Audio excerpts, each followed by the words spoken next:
Listen carefully, because what I'm about to tell you was never meant to reach you, not you. Not any man who still believes he owns the steering wheel of his own life. 8 seconds. That's all it takes for a quiet truth to split open the illusion you were raised inside. And here is that truth. Control doesn't always sound like chains. Sometimes it sounds like calm voices offering help.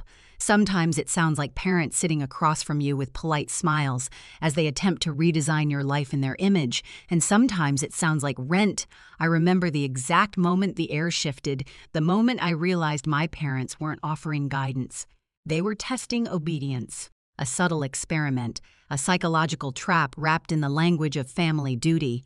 They believed they could raise the price of my survival until I kneeled.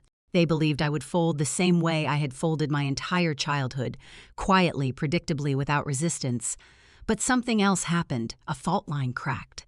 A switch flipped. For the first time in years, I saw them, not as the caretakers they pretended to be, but as architects of a system built on obligation, guilt, and hierarchy. A system older than my family, older than this country, one designed to keep certain people compliant, while others sit comfortably in the throne of emotional entitlement. My father's pacing wasn't nerves, it was strategy. My mother's calm tone wasn't love, it was conditioning. And the rent they threatened to raise wasn't about money, it was about control. What they didn't expect, what they never even imagined, was that the moment they tried to tighten the leash, I finally saw it. And once a man sees the leash, he either bows or he breaks it. Most people think control enters their lives loudly through screaming, threats, or violence. But real control, the ancient kind, the kind whispered through bloodlines and traditions, always arrives quietly. It shows up in the tone of someone who believes they own your choices more than you do. It shows up in the expectation that you will bend, because you always have. When my parents presented that schedule, they didn't hand me a request. They handed me a blueprint, a plan for my time, my labor, my evenings, my weekends, all drafted without me. As if I were a piece of furniture they could rearrange, as if my adulthood was a room they still had the keys to. But the most disturbing part wasn't the plan itself. It was how normal they believed it was. My mother's fingers were steady as she unfolded that paper. Serena wouldn't even look at me, not because she felt guilty, but because guilt requires recognition.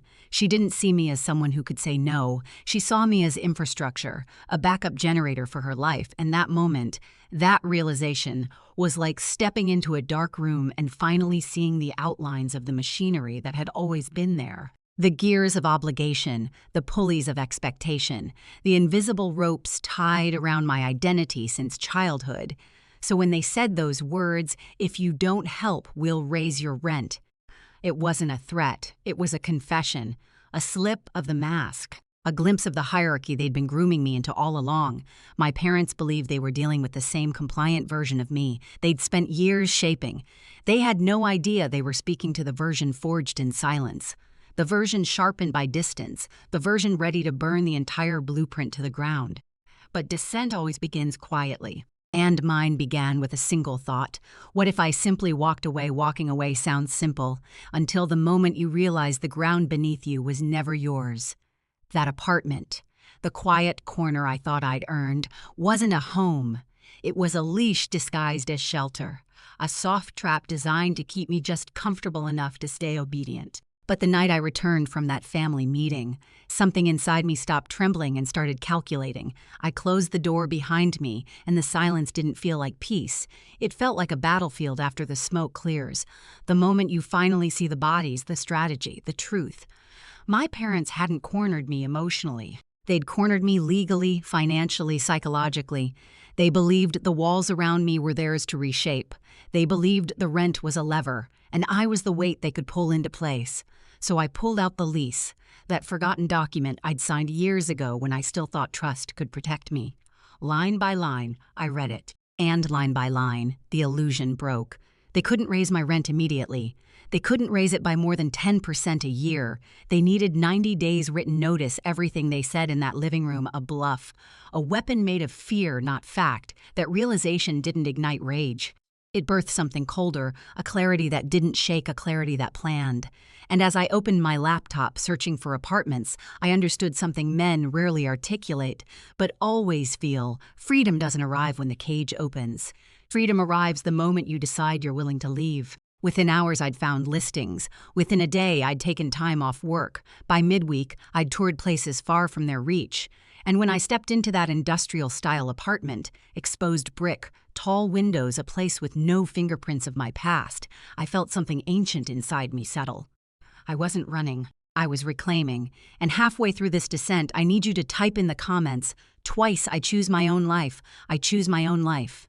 Not for the algorithm, for the identity shift. By Thursday night, the plan was no longer an idea. It was a quiet revolution unfolding inside cardboard boxes.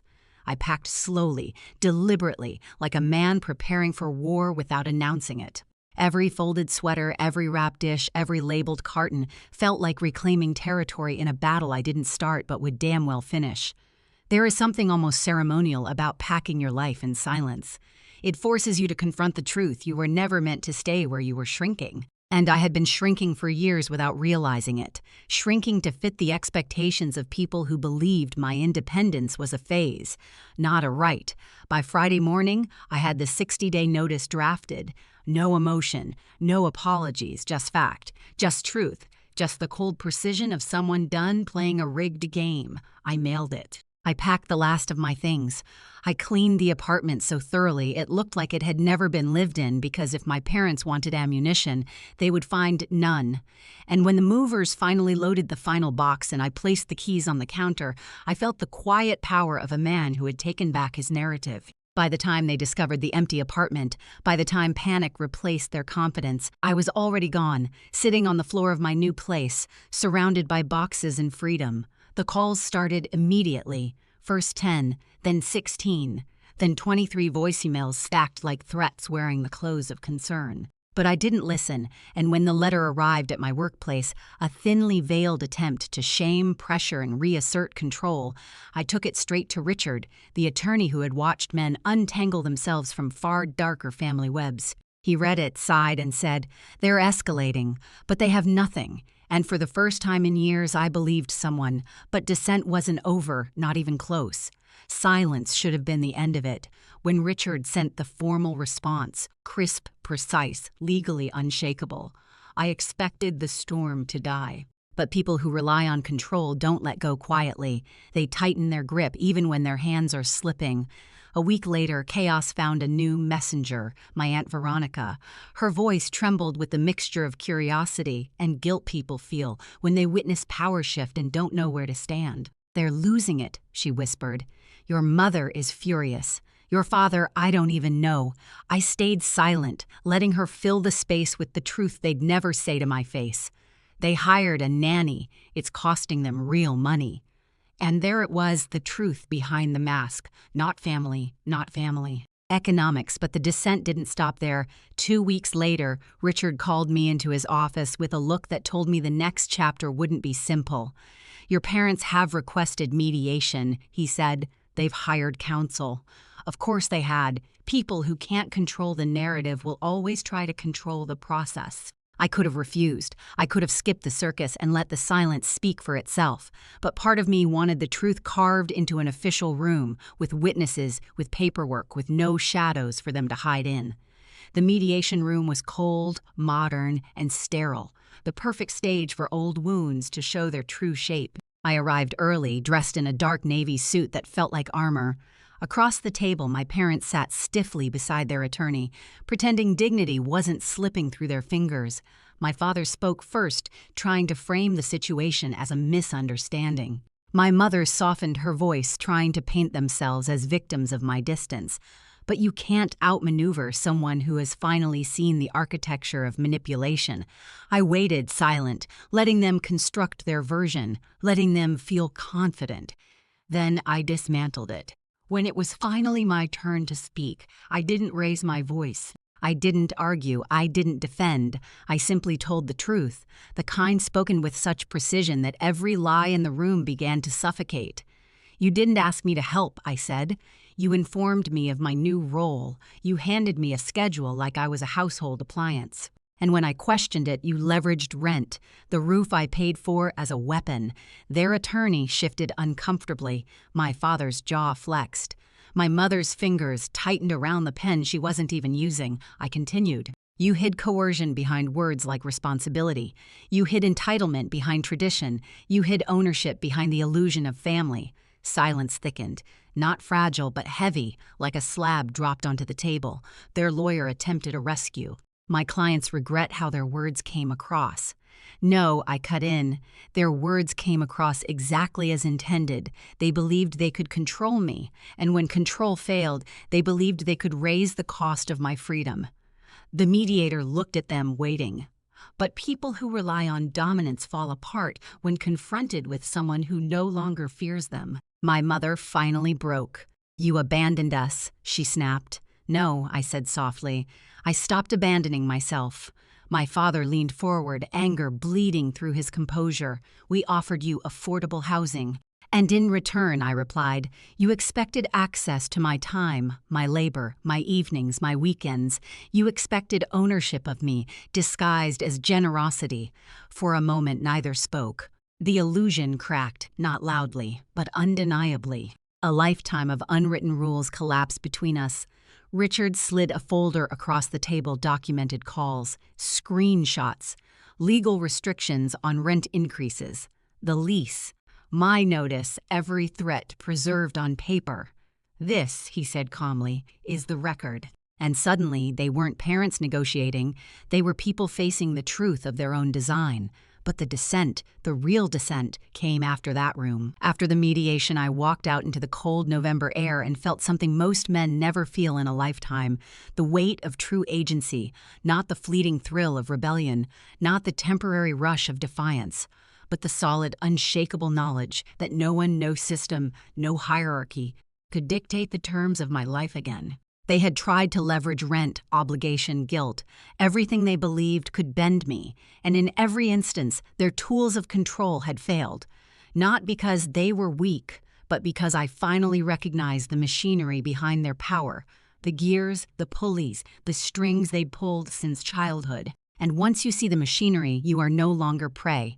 You are a man who decides whether to step inside or step away. And I chose away. 2 weeks later, the calls had stopped. The letters dried in the mailbox, and the apartment I had left behind, once a cage dressed as comfort, now existed only as a memory of leverage turned impotent. Freedom isn't loud, it doesn't announce itself with fireworks. It creeps in silently, like a shadow stretching across a wall, slowly claiming the space that was once denied. This isn't just a story about a family, a rent, or a sister. It's about the ancient dynamics that govern obedience. It's about the subtle architecture of coercion hiding in the guise of love and tradition. It's about seeing the system for what it is, understanding its design, and finally choosing yourself over the expectations of others. Some will read this and feel powerless. Others will recognize the signs in their own lives, and a few will understand, as I did, that the moment you take your life back is also the moment you step into a darkness most never dare to see. A darkness that clarifies, a darkness that empowers, a darkness that changes a man forever. If you've heard this, internalized it, and are ready to reclaim your own agency, remember this: the leash is always an illusion. It only holds as long as you believe it does. You are free. What you just witnessed isn't just a story about rent, family, or obligation. It's a lesson in power manipulation and the invisible chains we all unknowingly carry. Too often, the people we trust the most, parents, siblings, even institutions, wield influence over us disguised as love, concern, or tradition. They test our obedience. They measure our compliance, and they assume we'll never see the machinery behind their control. But now you've seen it. You've seen the levers, the bluffs, the subtle architecture of coercion. And that knowledge is dangerous, not because it threatens you, but because it awakens you. It reminds you that your life is yours, not theirs, that every expectation imposed on you is negotiable, and that freedom begins the moment you choose yourself over everyone else's design. So take this story, let it resonate, let it remind you that the levers of control only work as long as you let them. Walk away from the situations, the people, the rules that try to own your time, your energy, your identity. Pack your life deliberately, protect your peace, and don't apologize for claiming the space that was always yours. The world will try to convince you that obedience is safety. It isn't. Control disguised as love is the oldest trick in history. The real power comes from seeing it. and refusing to participate. So stand, walk, and reclaim what is yours. Because once you do, nothing will ever hold you the same way again. Remember this: freedom isn't given, it's taken, and now it's your turn.